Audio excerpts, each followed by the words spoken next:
Hey guys, welcome to Fanm Kreyol Takeover Talk Show presented by Lux Media and Belfam Inc. Today we have lovely Miss Martine. Hi, Hello, how are you? You're Nice so to see vibrant. You're so vibrant. I'm trying.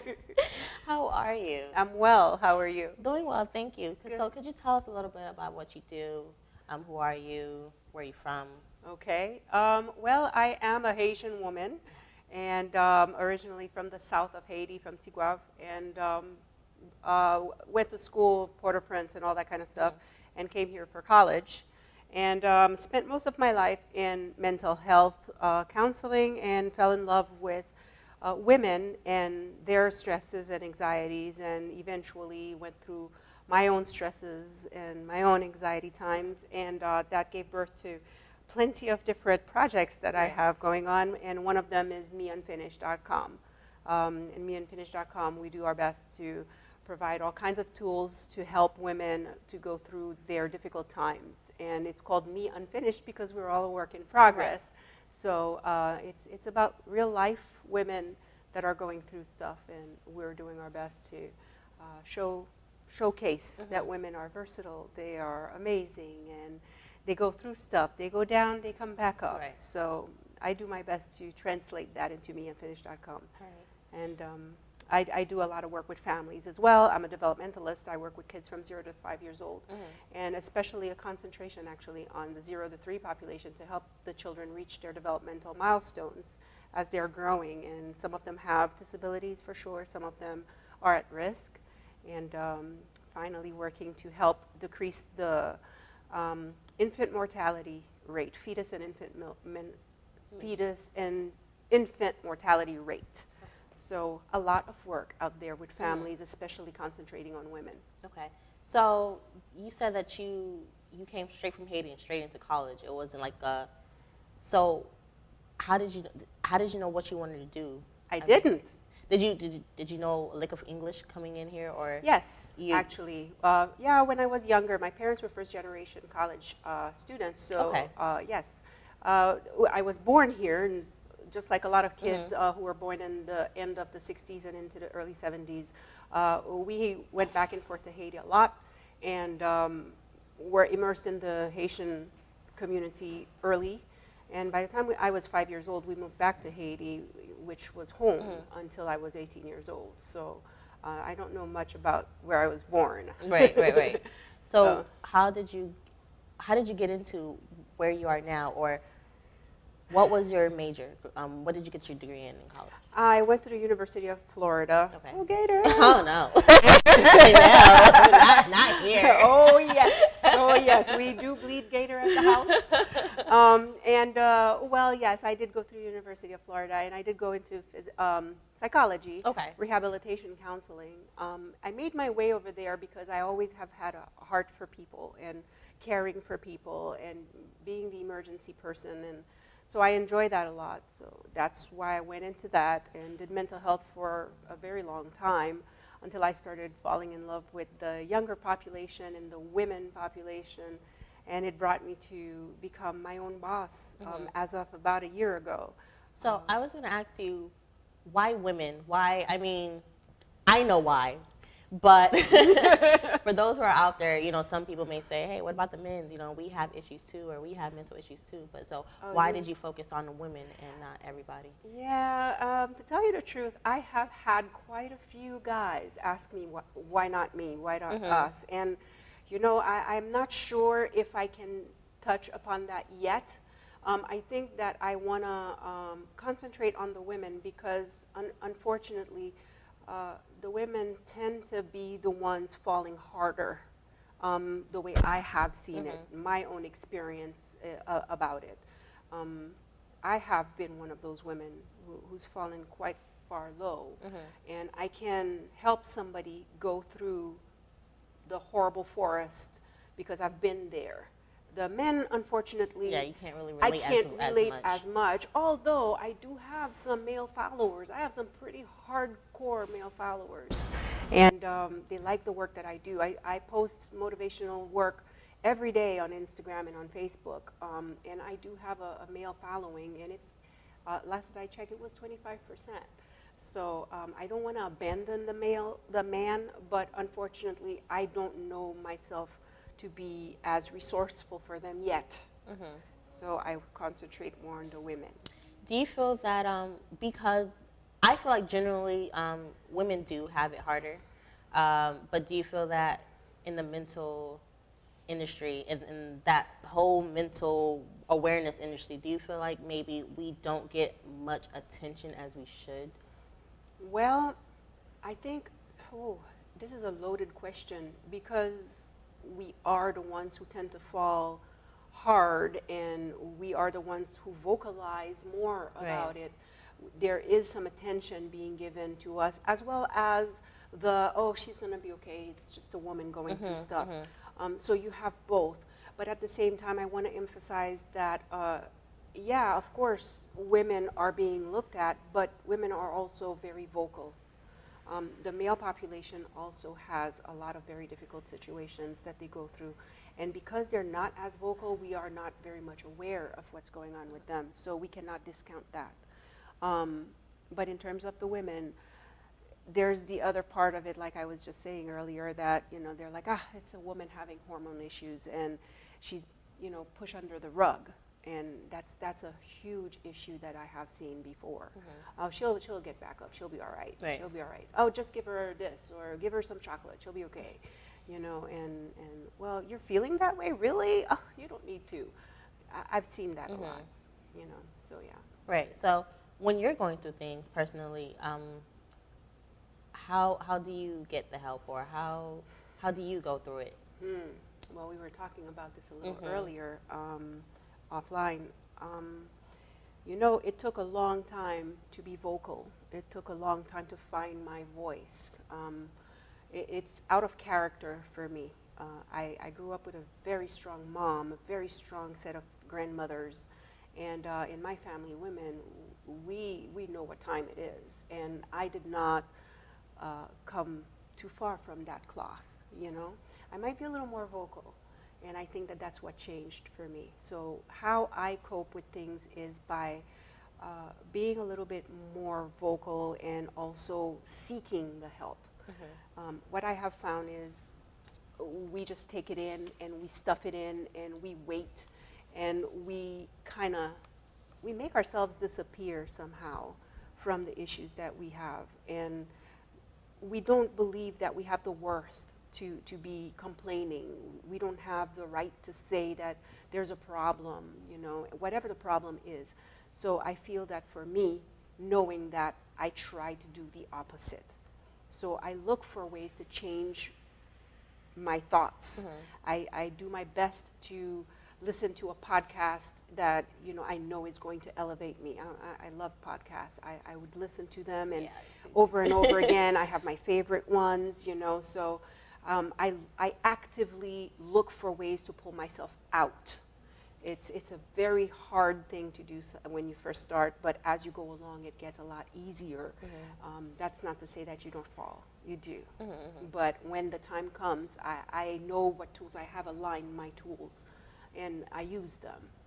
So that's how I do it. Before we went on air, we spoke about, you used an analogy, the forest. Right? Yes. You said going through a forest, you have to pick up the tools, and when you get out, there may be a bigger forest, so you can't just go around the first forest, because what if the second forest that comes along, what if it's bigger? But what happens when, I know some women, they feel like once they get out one forest, it's another forest. Once they get out that forest, it's another forest.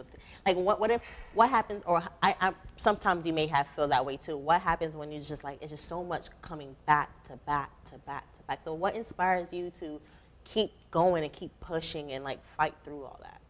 I think for me, it's the fact that I know that I have just picked up the tools from the first one. I don't think, it's very difficult for certain people to go through one forest after the next, one issue after the next. There are quite a few of us going through that kind of stuff, and I don't have any solutions for that are just fix it all right away. What I can tell you is, once you go through the first one and you are armed with what was given to you at that time, you are ready for the next one. And yes, you do get tired, you got to stop and take a rest and recognize that you're tired and recognize that you need to refuel, and you refuel.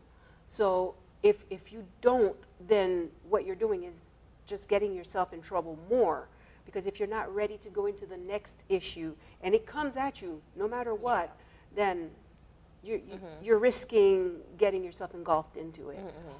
Taking the time to have a downtime is important. I'm learning this still, and I've been practicing for a while. It's not an easy thing to do, but going through is the only way out, and it prepares you for the next one. So I tell you, stay encouraged. Believe in your heart of hearts that you just got yourself some tools and that you're going to kill it next time. And you will, because you have the tools. Use them. So how do you feel about, okay, I'm going to try to speak Creole with you. Okay. I would like you to, go ahead.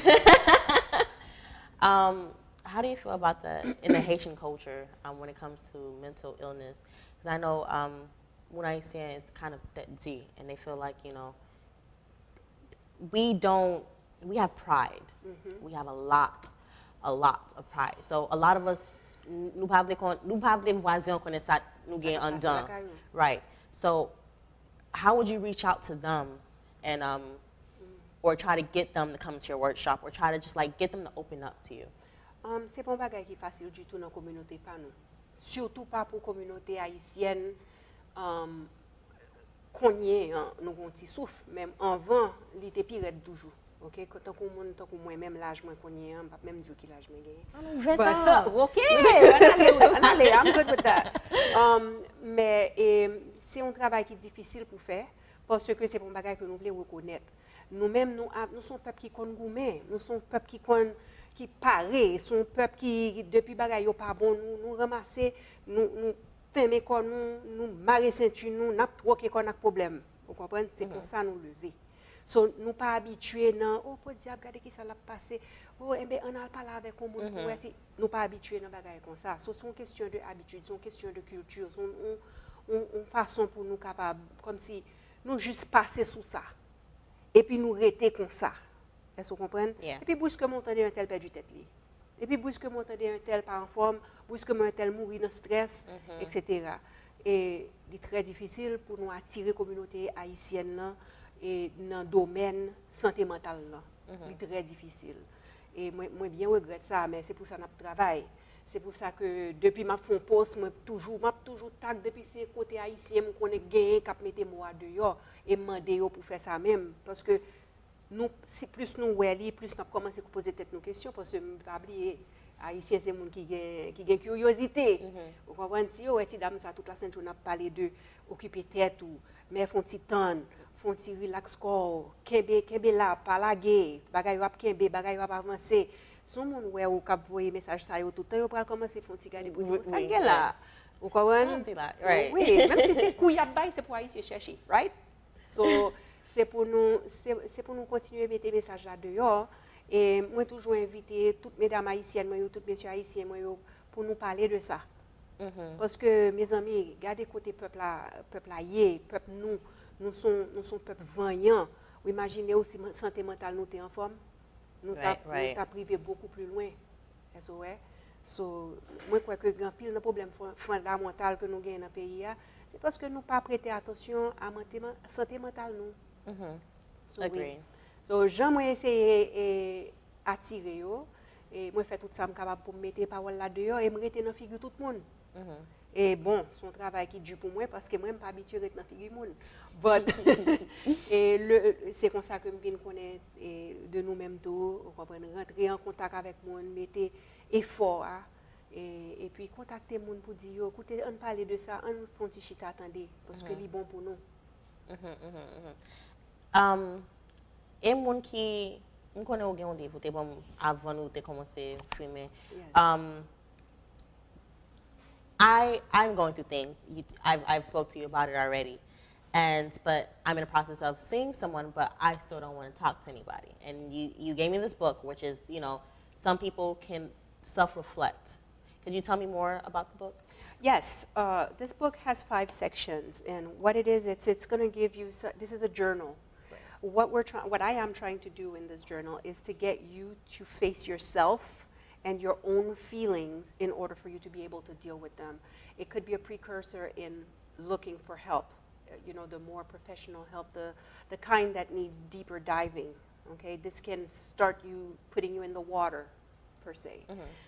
So we have 5 sections in there, and they each have a title, they each have a different feel to it, you know. How do you see yourself is one of the questions, and then I'll give you some probes. You can see right here. This is the main question, and then you have the probes, and then you have plenty of room to write, depending on how you feel about those probes. And then you go into the next section, and it does the same thing. And then at the end, I provide you with some resources that you can use in order for you to continue your betterment. So it's not just about, oh, well, this is just the work and that's all there is to it. You know, you have a spot where you can put notes. If you go into the websites and the different resources that are available, you'll find that you will want to jot down some stuff, and then things that you have that I put in here for you to remember. It's in the back, but you have to look at it every day so that you can remember. Sometimes I have to read this every day for a period of time in order for me to get myself together and have a good start to my day, you know. So I recommend people read this often, things for you to remember. And then the final thoughts. So I feel that I have done this work myself through different workshops, and I came up with this because as I was doing it, I noticed, well, wait a minute, other people can use this. And the feedback that I have gotten is, yep, we've been through this.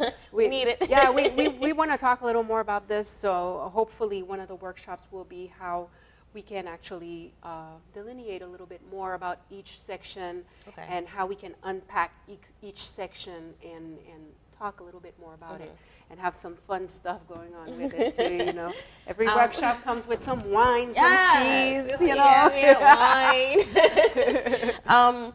So you gave me some words before we started, and I would love for you to tell the people, you know, some of these words. So what if there are people or women who just they tried it and it's still not, you know, clicking. They still don't have the push. They still don't have the drive. They're going through depression and anxiety. They don't want to be around family. They don't want to go to work. What are some things that you can tell them or say to them? Well, first and foremost, and it's probably, if you don't hear anything I say, this is the one thing I want you to understand as somebody going through what you just described. Nobody can get you out of this unless it's you. You are the only person who's going to get yourself out. So the biggest word of wisdom is look inside. Because I know it's cliche and, oh, the work is inside, blah, blah. It is absolutely true. Because think about it. I'm going to give you an analogy. Say you're a child and you don't want to speak. Can I make you speak? Is there a way I can move your mouth to make your mouth say words? I can't. Nobody can unless you decide that you're going to say something. It's the same. It's absolutely the same. If you don't decide to take the first step, then there is no second step. Then there is no third step. You have to want to do this. This is a tool. It might not work for you. I mean, what works for me is my little cup here. I take my perfectly unfinished cup because it means something to me. It means that I am not perfect, but I'm moving forward. I am not done. I'm going to keep going. Some people, it's reading quotes every morning. Some people, it's journaling every day. I'm a big fan of prayer. Let me tell you, that helps me, and without it, I can't survive. So some people are like that. So this book, like you said, might not work. That's fine, because it's a tool. At the end of the day, you have to do your work to find out what works for you, because nobody can prescribe to you how to be happy with you. It's your work. So what are like workshops, or I know you have workshops, but, you know, let us know a little bit more information about your workshops so some people can. We're working on a few.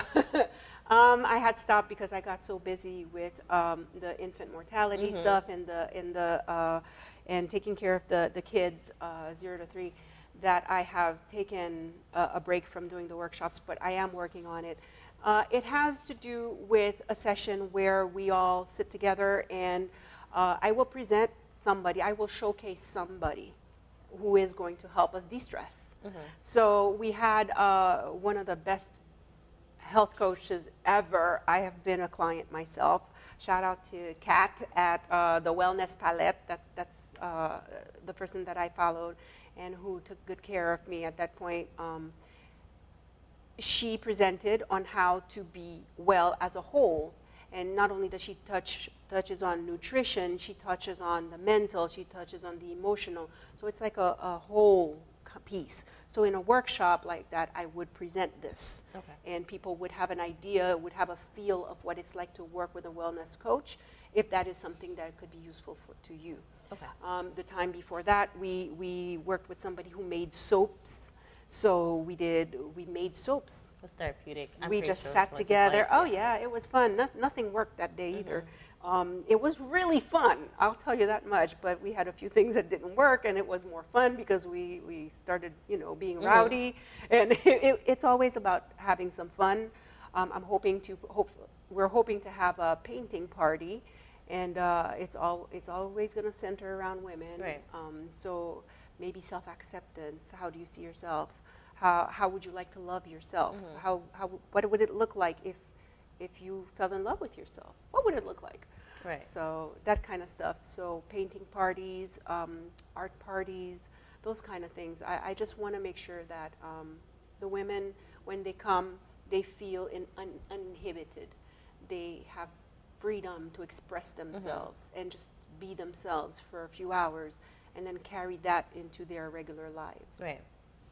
I can't find the words to find this. Depression and anxiety. What do you think, what are a lot of reasons people may fall into depression and anxiety? My favorite reason is expectations. Okay, yeah. Because you put stress upon yourself depending on what you think others are expecting from you. So I find that to be a very common thing. Oh, I should be doing this if I'm a good mom. I should be doing that if I'm 48. I should be at this particular part of life. It's always a shoulda, woulda, coulda. And that creates a lot of stress. In today's economy, nobody has to be, well versed in CNN or any of that stuff to know that things are rough. So a lot of people are looking at their lives differently, and it's causing a lot of stress. So economically, emotionally, mentally, there are a whole bunch of different areas where we are putting upon ourselves expectations, and I feel that this is a huge cause of anxiety and depression and stress. Right. So I know somebody who she knows is not healthy at all, but she's going through what she's going through, and this falls on the topic of relationships. She's not in a relationship at the moment, but she feels like she doesn't want a relationship, but she feels like she needs or wants somebody there just to fill a empty void that she has. Is that normal? Well, we talk, nothing's normal, but how can relationships help anxiety and depression? I guess that's what I want to say. Or to have somebody there, a companion. Or is that more of actually bad for someone? What is that person supposed to do? Just be there. just be there. Because I know some people want that feel, that just someone there. And some people may see it as being toxic, or some people may see it as being therapeutic. But what I'm basically is like, for someone that's going through depression, anxiety, should they stay away from relationships or dating, or could that help? I don't really have an answer for that because every single person is different. But my question would be, what are you expecting that person to do for you? And what happens when that person does not live up to that expectation? Then what are the consequences? Right. So I go back, whenever somebody tells me that they just want a relationship just to fill a void, I have been there. I'm not a stranger to that feeling at all. But I also was given some words of wisdom, which goes back to what we were talking about earlier. Have you looked at filling your void yourself? Because, listen, you cannot give what you do not have. So if you have a hole, you're giving nothing. How can you expect somebody else to be the end-all be-all? How can you expect somebody to fill a void that's inside of you? It all boils down to how you see your own self. If you don't fill your own void, and you know you, how can somebody who doesn't really, who is not you, fill you? So it's like taking a piece of apple and corking into an orange and saying, there's a hole that's closed right there, and you don't, you know it's not an orange. So I feel that a lot of personal work would be where I would point them. I cannot judge, I cannot prescribe anything, but I would be more, I guess, I would be a lot more comfortable for me knowing the person is going towards helping themselves fill their own void. Because again, if you are not the one who knows you filling your void, how can somebody who is not you fill your void? It's kind of tough. And it goes for all kinds of relationships. You know, nobody completes you. You complete yourself, and the person brings and adds on. You know, a relationship is supposed to add to what's going on. And what's going on should be good enough for you. If you're not good enough for you, shouldn't be in a relationship in the first place. How can you be good enough for somebody else? So, you know, it's a lot of work. Woo. It hurts. It's hard. It's not easy. But little at a time, loving yourself is a very important part of being in a relationship. As long as it's happening, I mean, it doesn't matter how it's happening or how long it takes for you to love yourself, as long as you love yourself. Yeah, and that person might be able to help you get there. So that's why I don't discount that. You know, it might be a great thing, you know, to have somebody pull that out of you and help you work on you. So that happens. So you can't judge. Right. Can't judge. So, Ms. Martine, could you please tell me, what does the word belle femme mean to you? Hi. Belle femme. E mek anpil bagay, we nan belle femme nan. Belle femme, moi-même, lèm tande belle femme, moi tande haïtienne, point final. Et pour le moment, parce que y a anpil l'autre belle femme. Mais pour moi-même, avec mot créole là qui dit belle femme nan, li représente toute femme haïtienne que moi-même moi connais. Toute belle femme haïtienne qui dans pays à point final. Et pour moi-même, son représentation de fierté nous. Et l'on dit belle femme parce que c'est haïtienne là qui dit belle femme. You know, quand on dit une beautiful woman, son l'autre bagaille.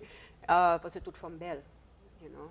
Chaque monde a beauté pa yo, chaque monde a intensité pa yo, chaque monde a brillance pa yo. There's enough shine to go around.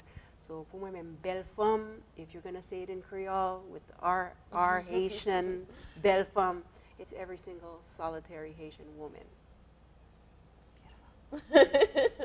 And could you please tell us where we can find you? Instagram, email, Yahoo, your workshops, where are they located? Also, your website that you just launched and what we can find on your website.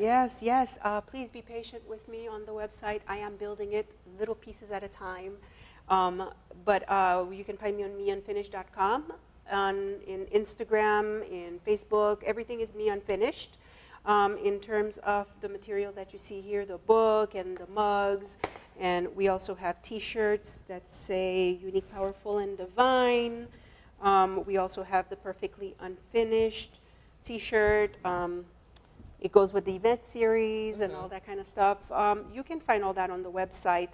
And in terms of the events, I will be posting them as soon as we're ready to launch the next one. I am not sure what the timetable is right now. Okay. I'm putting it together, but I'm hoping that by the summer we'll have one. Okay. So yeah, come get your little wine on, girlfriend time. Right. Yes, right. that kind of Thank stuff. you again. And a lot of Valmas Cremas Oh, we can't forget that. Thank you again so much for coming on the show. Thank you for having me. I'm pretty sure a lot of us need it, and a lot of us who just rather be silent because of our pride, and just, you know, we won't open up because of our pride. So I know a lot of us needed that, but won't say anything. So thank you so much. Please open up. Guys, thank you for watching. Thank you for viewing. Shout out to Valmas Cremas. Shout out to Miss Phay's Closet for this beautiful, beautiful piece. It is. I am your girl, Carmen with the C, and thank you. Bisous.